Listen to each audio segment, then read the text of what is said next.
Hey everyone, welcome back to the channel. What if I told you that 91% of us are feeding the wrong bacteria in our guts? That's right, a massive 2025 study just revealed the catastrophic starch mistakes we've been making.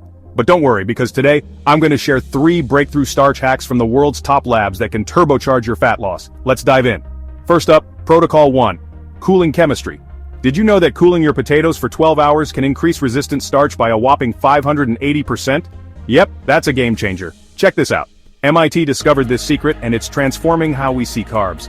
And here's a real-life story. A teacher managed to lose 18 pounds in just 6 weeks by incorporating chilled sweet potatoes into her diet. Amazing, right? Next, Protocol 2. Retrogradation timing. This one's pretty cool too. Cambridge's latest trial found that letting your rice sit overnight can boost butyrate production by 320%. Butyrate is a short-chain fatty acid that literally melts fat cells. Here's a pro tip. Add a bit of coconut oil before cooling. It enhances retrogradation by 3.1 times. It's like giving your metabolism a supercharger. And finally, Protocol 3. Fermentation synergy.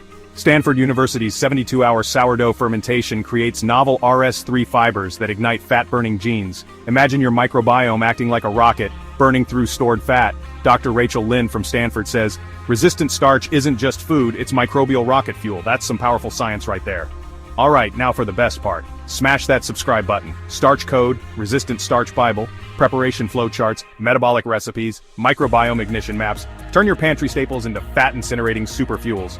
So there you have it, folks. 3 incredible hacks to turn everyday starches into your secret weapon for fat loss.